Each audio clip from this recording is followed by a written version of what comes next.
Hola, en fin. ¿Qué tal, gente? ¿Cómo andan? Estamos arrancando otra semana en el canal Under Army, repasando como siempre la rica discografía de rock paraguayo. Y antes de comenzar, quiero aprovechar si por ahí hay algún hermano argentino escuchando este video en los días en los que va a salir justamente, o sea, entre este jueves, viernes, sábado, hasta el domingo. Los felicito por la enorme victoria que tuvieron este miércoles sobre Inglaterra en la semifinal de la Copa del Mundo. Bueno, todos sabemos, creo que no es un secreto para nadie, que para los argentinos derrotar a los ingleses, más en el contexto de una Copa del Mundo y más en el contexto de en un partido que les servía para llegar a una final del mundo por segundo mundial consecutivo, pues obviamente es una alegría. Es una alegría tremenda para ellos, es una alegría gigantesca, inconmensurable, me imagino cómo deben estar. Entonces, bueno, los felicito desde luego por esa gran victoria. Eso sí, les aconsejo una cosa, aparte de agradecer a Messi, aparte de agradecer a Scaloni, aparte de agradecer al espíritu de Maradona, que seguro los estuvo ayudando, porque es evidente que hubo algún tipo de componente sobrenatural hoy ayudando a Argentina, y lo está teniendo durante todo el mundial, dicho sea de paso, porque Argentina, sobre todo desde que terminó la fase de grupos, está teniendo victorias que son una más épica que otra, y sorprende cómo no se desgasta aún así el equipo. Si hay una persona a la que también le tendrían que agradecer es a Mick Jagger, que de vuelta estuvo en el estadio, y de vuelta Inglaterra perdió.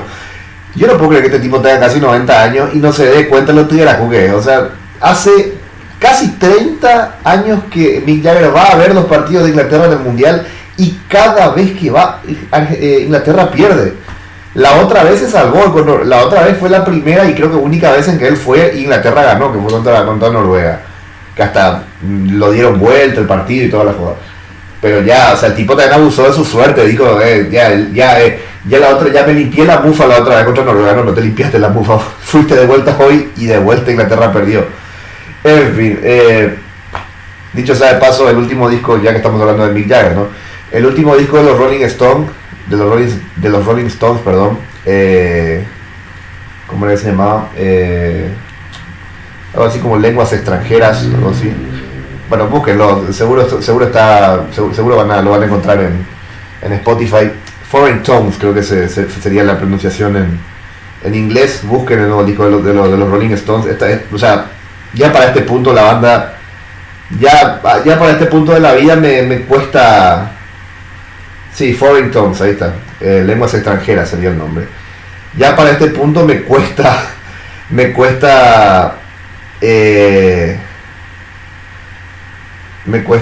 digámosle, considerar a los Rolling Stones la mejor banda de la historia, por encima incluso de los Beatles, le diría, pero no podés tener casi 90 años y seguir sacando tan buen rock and roll como lo hacen los Rolling Stones. Pero bueno, ya me estoy desviando, estoy hablando de otra cosa, así que nada, vamos ya mismo a lo que nos compete. En fin, hoy vamos a hablar vamos a abrir otra discografía, en realidad una discografía muy cortita, estamos hablando de nada más 2 álbumes, los dos los vamos a analizar por supuesto. Una discografía de una banda que, si bien lanzó sus discos en la década del 2000, es una banda que nace a finales de los 80, es una banda que batalló bastante para poder lanzar dichos discos, y que, bueno, en mi opinión, de una manera un tanto injusta, quedó como un tanto, no sé si decir olvidada, pero no tan recordada a comparación, si lo comparamos con otras bandas de la misma época y sobre todo del mismo sello discográfico. Vamos a hablar de la banda El Templo, y hoy vamos a hablar de su primer álbum, del primero de sus 2 discos, lanzado en el año 2000, en los albores del nuevo milenio, algún día quizás del año 2000, de la banda El Templo. Una banda que además lanzó este primer disco, y creo que también el siguiente, ya en su momento hablaremos del segundo disco, pero hoy en día vamos a centrarnos en este primero, algún día quizás. Es una banda que lanzó este primer disco con nada más y nada menos que la discográfica de rock paraguayo más importante de la historia, que es Kamikaze Records, que en esta época estaba comenzando ya a convertirse en el referente que terminaría siendo dentro del mercado del rock paraguayo, que en esa época estaba empezando ya a convertirse como tal en un mercado, ¿no? Este disco sale casi al mismo tiempo que Al Natural de Paico, un poquito después de Deliverance, de Fluye Sangre Fluye de Deliverance, el segundo disco de Gaudí, que es Turbo. O sea, es un disco que está este disco algún día quizás forma parte de esa vorágine de primeros grandes lanzamientos y de lanzamientos tan importantes que la discográfica Kamikaze Records tuvo en esos primeros 2, 3, 4 años de existencia, ¿no? La discográfica de Willy Suchard. ¿Por qué quiero hablar del Templo hoy? Esto es muy importante, muchos ya se estarán dando cuenta por la miniatura. Quiero hablar particularmente del Templo. He decidido abrir el análisis de la discografía del Templo. Como dije, son nada más 2 discos, este y el siguiente. Quiero hablar de la banda porque, bueno, lamentablemente la semana pasada perdimos a uno de los miembros fundacionales y figura central, de hecho, de la banda, que es el baterista del grupo, que es Sergio el Negro Román. Lo perdimos la semana pasada, tristemente. Es una de las figuras más, o uno de los músicos, digamos, más representativos de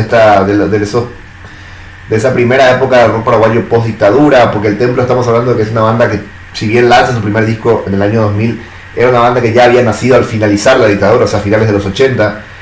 En líneas generales nunca cambiaron de integrantes, o sea, todas las veces que la banda trabajó, todos los años en los que la banda trabajó, tanto en lo que refiere a conciertos como en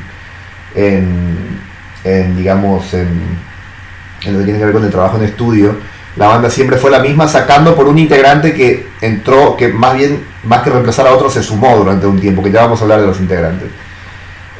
Así que nada, este video y el siguiente, con el análisis del segundo disco del Templo, son un homenaje para Sergio el Negro Román, baterista fundador de esta banda tan, digamos, una banda de culto, podríamos decir, con todas las letras de rock paraguayo, que es el Templo. Así que nada, esto va dedicado a él y a sus allegados y a toda su familia. Espero que les guste este análisis. Nada más quería también mencionar que, bueno, es un poco... Es bastante curioso que, de hecho, el Templo el año pasado, de hecho en estos días se va a cumplir un año de que la banda del Templo tuvo una reunión y se tuvieron una presentación presentando, valga la redundancia, las canciones de los 2 discos que conforman su discografía. El año pasado se reunió la formación original, excepto por un integrante que ya vamos a mencionar, pero el año pasado se reunió la formación original y dieron un concierto en Vodevil, que es esta sala de conciertos ya tan asentada dentro de lo que es la música paraguaya, que está abierta desde hace un año y medio más o menos. Bueno, ellos tuvieron un concierto ahí, se reunieron, fue un reencuentro básicamente con lo que era la banda durante la época en la que lanzaban discos. Hacía mucho que no lo han hecho. Y nada, lamentablemente perdimos a Sergio Román hace una semana y como dije, es un homenaje a él. Bueno, comencemos hablando un poco de la historia del Templo y de cómo llegamos a la grabación de este álbum, algún día quizás del año 2000, que tiene un título bastante acorde, porque bueno, con la historia que vamos a contar. La banda se forma en el año 1988 y está principalmente conformada por Javier Gilbarco Godoy en el voz y guitarra, Gerardo Mínimo Godoy bajo y coros, no sé si son hermanos, por ahí sí lo son, Sergio Román, como ya lo mencionamos, en batería, y David Martínez en teclado. Básicamente tenían la formación de Pink Floyd, o sea, una guitarra, un bajo, un teclado y una batería. En los principios, originalmente, el Templo era eso, la formación de Pink Floyd, básicamente.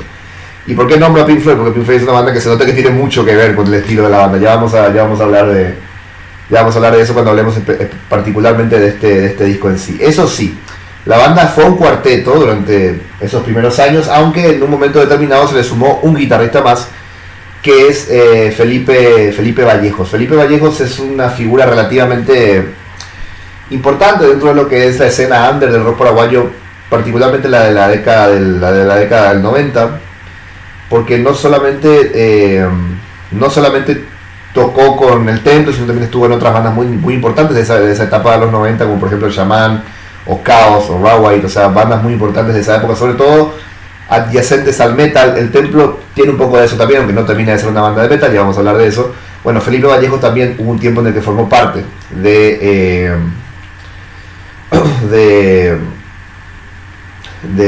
Templo.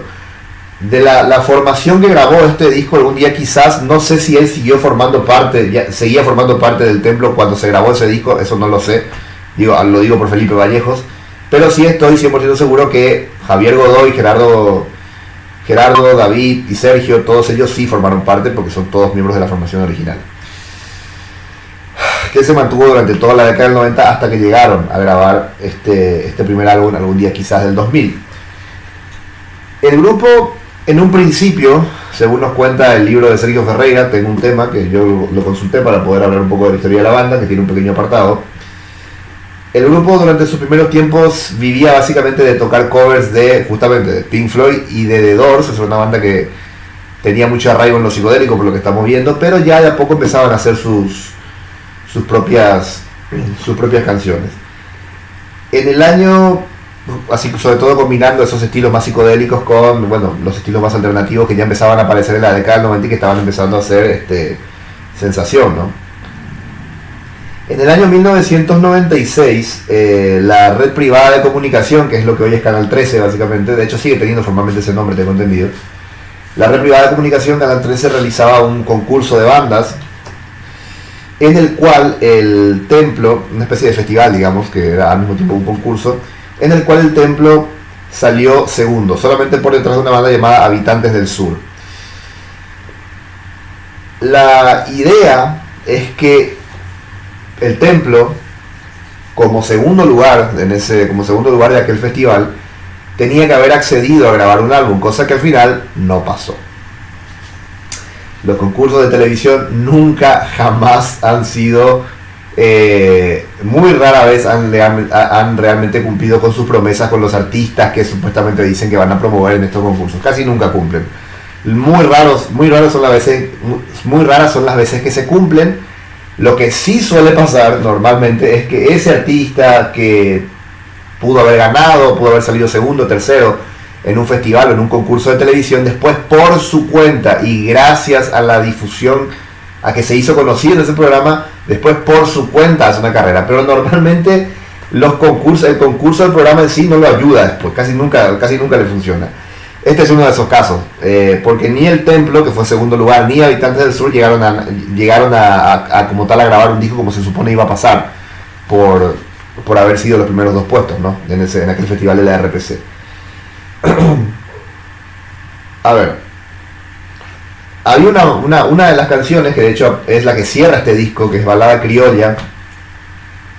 Este disco algún día quizás, ya había sido grabada ahí, digamos, no sé si era una versión demo o una versión ya más o menos que sonaba bien, y se solía pasar por la rock and pop que ya existía en aquella época, a finales de los 90, y era como la gran... Se plantea dicha canción, Balada Criolla, que como dije ya estaba grabada y se solía pasar como por la rock and pop, como la gran esperanza de que algún día ese gran disco con el que el Templo soñaba pudiese llegar a grabarse.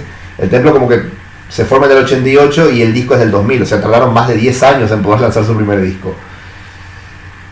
Era como el sueño imposible, y de hecho por eso el álbum se termina llamando como se llama, por eso se termina llamando Algún Día Quizás, o sea, algún día quizás vamos a grabar el disco. Y finalmente ese algún día quizás llegó en el año 2000 cuando el disco salió. Pero no de la mano de la RPC, que supuestamente es la que los iba a ayudar una vez que salieran segundos en aquel festival, sino de la mano de Kamikaze Records, que bueno, en aquella época ya se estaba empezando a formar como el gran titán de promoción del rock paraguayo que sería en la década siguiente, la década del 2000 sobre todo. Acá estuve cotejando un dato. Felipe Vallejo se une a la banda recién para el segundo disco, que es Cuando el Deseo. Por ende, en este disco de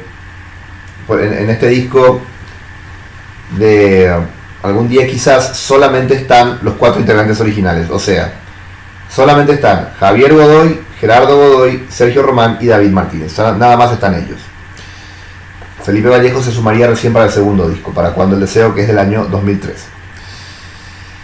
Y bueno, creo que no hay mucho más que se pueda contar sobre esta etapa de la banda. Es todo lo que puedo contar en líneas generales. Es una banda, como dije, como ustedes podrán observar, pasó más de una década esforzándose por salir adelante, no se rindieron, tocaron muchísimo durante toda la década del 90, hasta que finalmente, gracias a la ayuda de Kamikaze Records, pudieron lanzar su primer disco, que es algún día quizás del año 2000. Lanzado, como dije, en plena vorágine de lanzamientos clave de lo que es la historia del rock paraguayo, porque esa primera época de Kamikaze, del 98 al 2000, es fundamental para sentar las bases de lo que sería el mercado de rock paraguayo ya más profesional, que empezaría a gestarse a partir de la década del 2000. Ya lo hemos dicho más de una vez. Bueno, creo que en líneas generales ya he contado toda la historia, así que pasemos directamente a hablar del álbum. Algún día quizás del Templo es uno de esos discos que tarda, que uno tiene que digerirlo de a poco. Yo empecé a escucharlo, lo escuché varias veces obviamente para analizarlo, y empecé a escucharlo particularmente el domingo. Cuando lo escuché el domingo, tengo que reconocer que no me atrapó, no me gustó. De hecho, no sé si porque estaba muy disperso, mi cabeza estaba en otro lado, no sé, pero no me convencía. Y no fue sino hasta que lo escuché por segunda vez, y después la tercera vez, y después la cuarta y la quinta, que me atrapó. Es de esos discos que uno no lo atrapa a la primera, sino que uno tiene que escuchar varias veces como para que uno lo termine de hechizar. Desde luego que es un gran disco, es un grandísimo disco. Se nota que la banda tenía unas ganas de derramar toda su creatividad en una grabación desde hacía muchísimo tiempo, porque este disco es recontra creativo, recontra arriesgado sobre todo. Ahora, la razón por la cual yo creo que este disco no es tan recordado dentro de estos primeros lanzamientos de Kamikaze entre el 98 y el 2000, y por qué yo creo que este disco no es tan recordado como por ejemplo El Natural de Paico, o Fluye Sangre Fluye de Deliverance, o incluso Turbo de Gaudí. Yo creo que lo que ocurre con este disco es que justamente es más álbum, es un disco hecho 100% con la filosofía de álbum.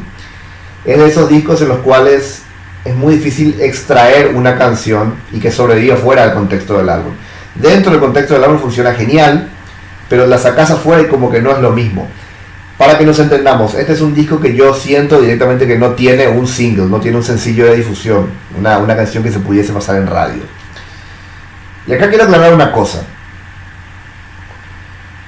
Cuando mucha gente escucha esta palabra, la de sencillo de difusión o la de single, normalmente tiende a tener una idea, o tiende a imaginarse la idea, digamos, más tóxica de lo que es un sencillo, de lo que es un single. O sea, la idea que se suele tener es, sí, claro, la típica canción en la cual un artista, con la intención desesperada de vender lo más que pueda o que lo escuche la mayor cantidad de gente, se pone a copiar lo que está de moda de manera mercenaria para ver si la pega con el gran público. No, a ver, esa es la versión más mercenaria y más negativa de lo que es un sencillo. La versión, digamos, más básica, y podríamos hasta decir la más positiva de lo que es un sencillo de difusión, es una canción que tenga la esencia, la identidad y el enfoque de la banda, pero que lo presente todo eso en un formato mucho más directo y mucho más fácilmente digerible para un potencial público casual que podría llegar a estar escuchando su canción en la radio. Un ejemplo clarísimo de eso, y ya que veníamos mencionando esta banda, Pink Floyd. Pink Floyd lanza Dark Side of the Moon en el 73, un disco que es, bueno, no hace falta que yo le diga que, aparte de que es uno de los álbumes más grandes de la historia de la música, Dark Side of the Moon, lo que tiene es que es un álbum hecho con 100% bajo la filosofía de álbum. O sea, es un disco hecho para que todas las canciones formen parte de un todo más grande. Sin embargo, había una canción en ese álbum, en ese disco, que incluso siendo dentro del contexto del álbum tenía su función, podía tranquilamente ser extraída para funcionar como un sencillo de difusión para las radios. Y de hecho eso fue lo que hizo Pink Floyd, la extrajo y la vendió como sencillo, particularmente en el mercado norteamericano, y fue todo un hit. ¿Cuál era esa canción de Dark Side of the Moon que tenía esa característica y que terminó siendo vendida como sencillo? Money. Money era básicamente la canción más digerible, directa y accesible para entrar a lo que es Dark Side of the Moon como álbum y a lo que es Pink Floyd como banda. Es una canción con un riff pegadizo, con un groove muy fuerte, con una energía y con una cierta, digamos, con una energía, digámosle, bastante blusera, que era bastante atractiva para el gran público en esa época, pero siempre conservando la esencia, el enfoque, la creatividad y la visión artística de Pink Floyd. O sea, un sencillo que representa a la banda, representa la visión creativa de la banda, sin convertirla en algo que no es. Eso para mí es la visión, digamos, más positiva de un sencillo de difusión. Este disco del Templo, de algún día quizás, no siento que tenga ninguna que llegue a hacer eso. O sea, no siento que tenga ninguna canción que llegue a plantear una canción así. Todas y cada una de las canciones de este disco funcionan, me da la impresión de que están hechas para que funcionen solamente en el contexto del álbum. Este es un álbum muy álbum, es 100% un álbum puro y duro. ¿Eso es bueno o es malo? A ver, a nivel artístico me parece genial y sobre todo me parece ambicioso, desafiante, me parece de las actitudes más, o sea, hacer esto en una época en la cual el CD estaba en su época de mayor apogeo, estamos hablando de 2000, 2001, fue la época en la que más CD se metieron en toda la historia de la música, y en la cual los sencillos de difusión eran muy importantes para vender ese CD. Hacer un álbum que tenga esta filosofía, que tenga este enfoque, es todo un desafío y es un disco muy bueno en líneas generales y que funciona bastante bajo esa filosofía. Ahora, claro, si tenemos en cuenta el punto de vista más de llegar a las masas, pues sí, es un álbum que atenta un poco contra eso, porque es muy difícil que que un oyente casual de música pueda acceder al Templo, porque este disco no tiene una versión del sonido del Templo que sea más accesible para ese tipo de público. Yo creo que esa es la razón por la cual este álbum capaz no es tan recordado, y el Templo en general no es tan recordado como otras bandas de kamikaze de esa época, como por ejemplo Paico, Deliverance, Gaudí y todas ellas, ¿no? Todas esas bandas tenían sus canciones bandera y sus sencillos de difusión para pegar en las radios. Paico tenía Piraneta, Deliverance tenía Serpiente Cascabel, Gaudí no estaba en ese disco, pero tenía Verónica, por ejemplo, o Ayer, que venía del disco anterior. O sea, todas esas bandas tenían como una o dos canciones que podían presentarse como potenciales sencillos que se pudiesen convertir en hits. Este disco del Templo no lo tiene. Vuelvo a repetir, eso no lo hace un álbum malo, al contrario, es un gran álbum. Y ahora vamos a hablar ya del álbum en sí. ¿Qué es lo que nos presenta este disco algún día quizás de El Templo? Para empezar hay que decir que El Templo es una banda que hasta me resulta difícil de clasificar, porque es una banda que tiene, en este disco al menos en particular, tiene elementos del sonido Pink Floyd, que de por sí el sonido de Pink Floyd es algo absolutamente inclasificable, porque mucha gente dice que Pink Floyd hace rock progresivo, otros dicen que hacen hard rock, otros dicen que hace una especie de rock new age, ambiental, no se sabe. Pink Floyd es un género casi en sí mismo, con su propia música, y en cierta manera ese sonido Pink Floyd a momentos aparece en este álbum del Templo. En algunas canciones casi que solamente es ese sonido, pero al mismo tiempo ese sonido se combina con elementos del grunge de los 90, de bandas como Soundgarden, de bandas como Alice in Chains. Al mismo tiempo hay cierta experimentación con los teclados, hay algunos solos de teclado que me parecen una maravilla, hay incluso una canción de blues. Hay toques de heavy metal, sobre todo de heavy metal ya más alternativo que empezaba a aparecer en aquella época, ciertos toques de bandas como Deftones, por ejemplo, de Faith No More incluso. Y el disco cierra además con una canción que es rarísima y más allá, que ya vamos a llegar a ella, ¿no? Pero este es un disco loquísimo, es un disco tremendamente loco. No de los más locos del rock paraguayo que se hayan lanzado en esa época. Yo creo que por ejemplo el Afroloco de Dogma, que en su momento también lo analizaremos, es más loco que este. Pero este no está tan lejos. Es como este disco todavía a este disco no me animo a llamarlo un disco experimental, por ejemplo. Un disco de vanguardista, experimental, digamos, rompedor. No me animo a llamarlo tanto eso, porque dentro de todo, con lo arriesgado que es la propuesta, con la arriesgada que es la propuesta de este disco de algún día quizás, este disco dentro de todo tiene una estructura, tiene canciones que tienen estructura de canción, que tienen una cierta melodía. En el caso de, por ejemplo, de Afroloco estamos hablando de otras cosas. Afroloco es un puto manicomio. Ya vamos a hablar de ese disco de Dogma.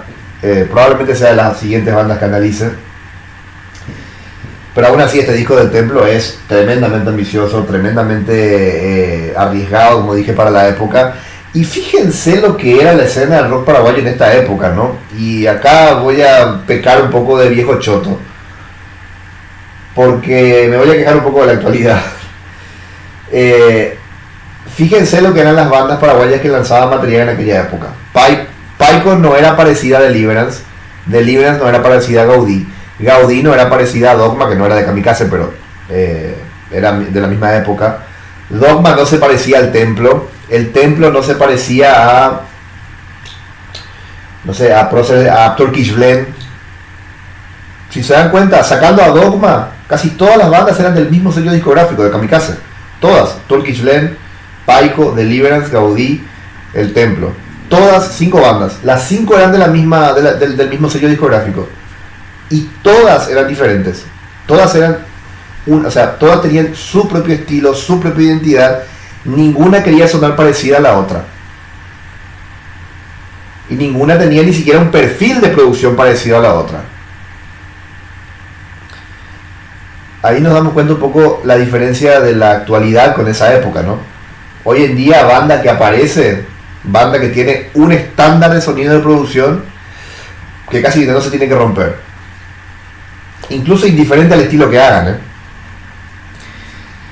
Esas son las cosas que a veces uno extraña, ¿no?, del pasado. No digo que hoy en día no haya bandas que rompan ese esquema, gracias a Dios, gracias a Dios hay varias, pero no suelen ser las bandas a las que más bombo se le da. Uno escucha un disco hoy en día de, por ejemplo, Villagrán Bolaños, de los más actuales digo, y lo compara con un disco de Crayolas, por ejemplo, y a ver, son estilos diferentes, son bandas distintas en cuanto a estilo, en cuanto a enfoque artístico, pero si vas a analizar la producción, tienen ciertas cosas como que siempre tienen que sonar igual. En esta época del rock paraguayo, esta época en la cual comenzaba Kamikaze y demás, todas las bandas eran distintas en ese sentido, y eso es lo que hacía tan apasionante a la escena. Necesitamos que haya más bandas, que se promocionen más a bandas que tengan su propia identidad, o artistas que tengan más su propia identidad, y que no estén desesperados por copiar el estándar de moda de sonido que existe actualmente, porque cuando haces eso, gran parte de tu creatividad y gran parte de tu calidad artística va a ser sacrificada. En esta época en particular de los 2000, cuando se comenzaba con todo esto, ese problema se nota que no existía. No sé si porque no existía todavía mercado de música realmente acá. Probablemente haya sido por eso, obviamente, pero una de las cosas buenas que tenía eso era justamente esto, que tenías bandas, así como en la misma discográfica, tenías una banda tremendamente popera como era Paico, y al mismo tiempo tenías una banda absolutamente desafiante, potente y ambiciosa como era el Templo. La verdad, se extraña en esos tiempos. No vendría mal que hoy en día de vuelta volvamos a tener ese tipo de filosofía dentro de lo que es la música y el rock paraguayo. ¿Qué puntuación yo le pondría a este disco del Templo? Ahí 8,5, 9. Porque no le pongo un 10 porque, a ver, el disco es muy bueno, pero como dije, es de esos discos que uno tarda en digerir. Uno jamás, o sea, a la primera este disco no te atrapa, si es que estás muy distraído. Este es de esos discos que uno tiene que escuchar varias veces, digerirlo. Tiene mucha de esa filosofía de los discos de, no sé, de bandas como King Crimson, por ejemplo, que no te atrapan a la primera. A la primera, de hecho, te resulta hasta es como que te salta la cara y te termina pesando mucho lo que están haciendo.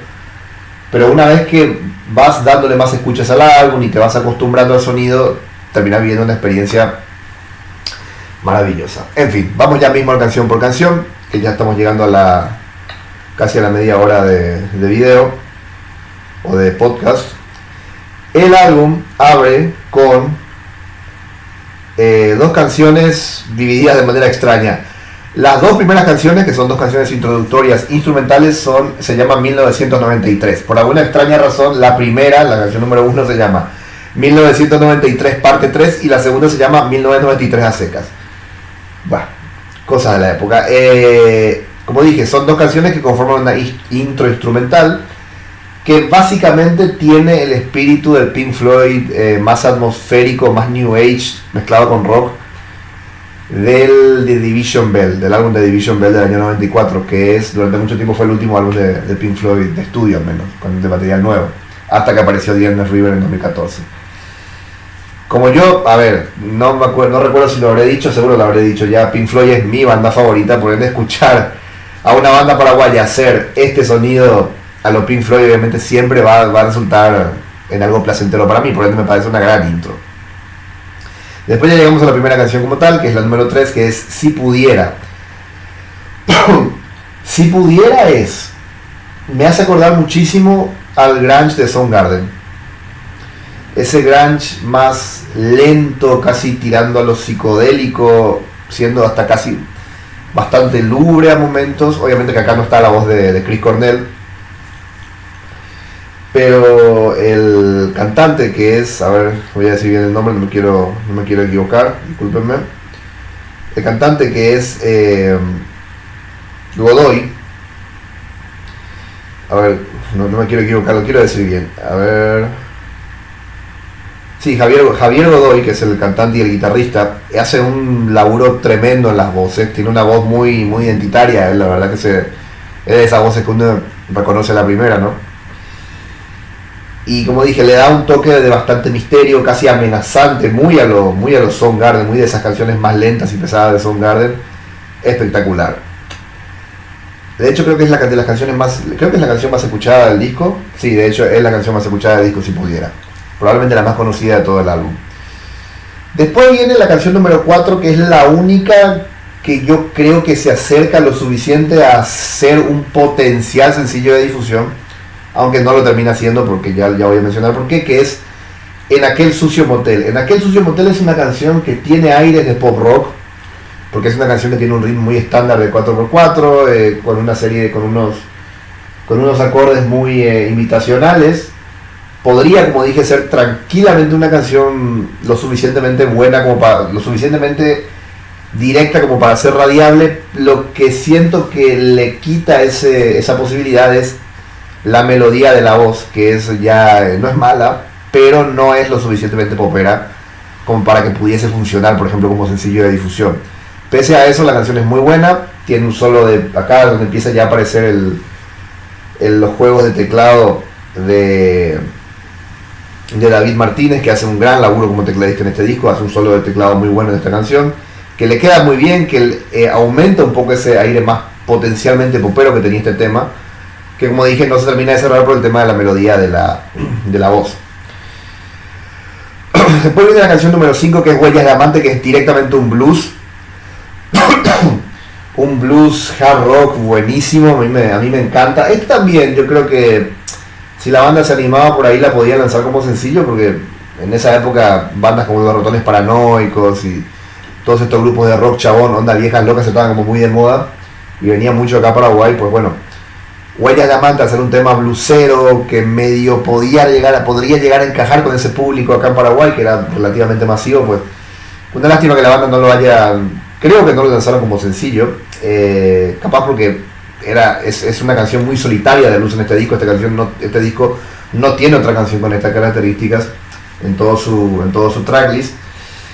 Y bueno, entre las cosas destacables que tiene Huellas de Amante hay un solo de Talkbox de Javier Godoy, que también es el guitarrista principal. Como dije, Felipe Vallejo no se uniría a la banda hasta el siguiente disco.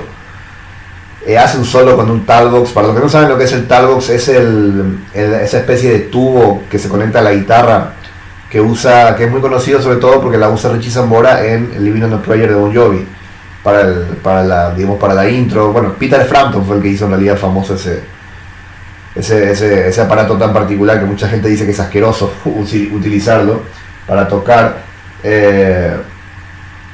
Y nada, ese hace hablar a la guitarra, ese es Peter Frampton. Bueno, Huellas de Amante, tremendo temazo. Para los que les gusta, para los que les gusta el rock más, digamos, más cuadradito, del sonido de blues rock más típico del rock curepa de esta época, como dije, bandas como Los Ratones Paranoicos y demás, Huellas de Amante es una gran opción. Bandas como La Renga también. Escuche, la mejor manera para ese tipo de público, si se quiere adentrar en lo que es el templo, la mejor manera de iniciar es con esta canción, con Huellas de Amante. Métanle que les va a gustar. Después viene Gota de Vida, la canción número 6, que es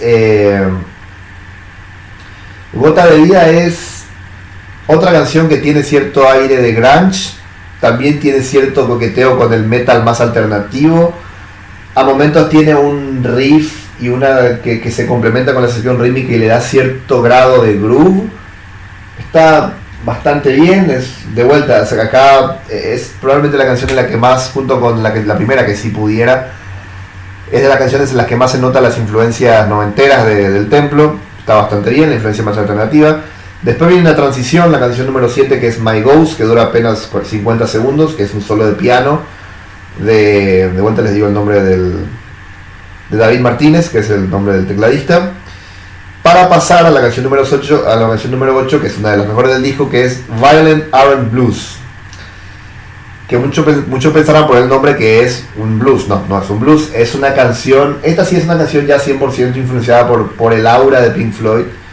No llega a sonar a Pink Floyd directamente, pero tiene mucho el aura de Pink Floyd en el sentido de que es esta canción medio tirando a lo atmosférico, tirando a lo reflexiva pero amenazante a la vez. Llegado a un punto ya la banda le mete su propia impronta, le mete ya más este filo más alternativo, más cercano al metal alternativo, más cercano al grunge. El trabajo de arpegios que hace Javier Godoy con la guitarra en este tema es maravilloso. La letra es la única canción cantada en inglés. Javier Godoy demuestra que lo puede hacer de gran manera. Violent R&B Blues es uno de los mejores temas del disco. No sé si podría incluso considerarlo el mejor, pero digamos que está en la pelea, eso seguro. La canción número 9 es Psicodelia Carnal, que es una canción también bastante rara porque es una canción muy groovera, con mucho aire alternativo. Esta podría ser una canción de Faith No More tranquilamente, si es que le metiésemos la voz de Mike Patton. Está buenísima. Esta probablemente es la parte más interesante del disco. El Violent R&B Blues y Psicodelia Carnal son dos canciones en las cuales la banda se la juega mezclando varios estilos y podría haber salido tranquilamente de la peor manera, pero la banda es tan buena que hacen que funcione. Psicodelia Carnal, gran tema. Después viene otra pequeña transición que es Erosiones, que esta es una transición 100% hecha con sintetizador, de vuelta a David Martínez haciendo un gran laburo en los teclados. Y pasamos a la penúltima canción, la canción número 11, que es Angustia, que esta es una canción ya 100% de heavy metal. Es un poco graciosa, está bastante buena. Lo que pasa es que no sé si está cantada del todo en serio, porque hay una parte de la letra que dice algo así como: yo solía creer en la razón hasta que razón me hizo a mí. Ok, es una frase medio graciosa. Y hay también voces complementarias que cantan como con mucha rabia y tipo onda malote. Está, qué sé yo, me divirtió mucho Angustia, es una canción muy simpática. No sé hasta qué punto se toma en serio a sí misma, eso sí. Si la hicieron en serio, o sea, si esta canción está hecho medio en joda por cómo está planteada, por las voces y qué sé yo, me parece una genialidad. Al margen de eso es un gran tema muy potente, muy agresivo, muy violento, me parece genial. Y el álbum cierra con la canción más rara de todas, que como dije, esta ya estaba grabada de antes. No sé si era un demo la que circulaba antes y esta es una versión mejorada, o si esta es la versión que ya estaba circulando de antes. La canción número 12, que es Balada Criolla, que básicamente es una canción que medio se acerca a ser un tango durante gran parte de su minutaje, porque no sé, tiene un bandoneón y es como es prácticamente acústica, y después casi al último hay un solo de guitarra clásica, o sea, una especie de solo de guitarra clásica o de guitarra, digamos, acústica prácticamente de nylon, tirando a lo folclórico. Balada Criolla es una canción rarísima. Esta sí podríamos llamarla directamente una canción experimental, la única 100% experimental del álbum. Y la verdad me parece una locura, una bizarrada bien hecha. O sea, el Templo la verdad que se la jugó con todo en este disco, y el hecho de que cierren este álbum con esta canción, se nota que habían esperado mucho para poder expresar todo lo que tenían adentro, y bueno, el cierre con esta canción tan particular que es Balada Criolla lo demuestra. Y bueno, y nada más, así cerramos el análisis de este álbum, algún día quizás, del Templo, del año 2000. Gran disco. Eso sí, si lo escuchan, les recomiendo que se tomen su tiempo, que no lo escuchen, no intenten escucharlo de golpe, intenten escucharlo así, no intenten escucharlo, digamos, medio de pasada mientras hacen otra cosa. Escúchenlo bien, porque si lo escuchan de pasada, tipo así haciendo otra cosa, no creo que lo lleguen a captar. Gran álbum, eso sí, gran álbum, y un disco que merece ser mucho más recordado de lo que es. El Templo es de hecho una banda que merece ser mucho más recordada que de lo que es. Y bueno, que en paz descanse Sergio el Negro Román. Esto ha sido un homenaje para él también, de paso, el hecho de que hablemos del primer disco de su banda. Y vamos a hablar, por supuesto, también del segundo, que es Cuando el Deseo, del año 2003. Ya llegará el momento de hablar de ese disco. En fin, gracias por estar ahí del otro lado, gracias por escucharme. Si les gustó el video, denle like, suscríbanse al canal, compartan mi video para que llegue a más gente si es que así lo creen pertinente. Y nada más que decir, nos vemos probablemente la próxima semana. Adiós, chao, chao.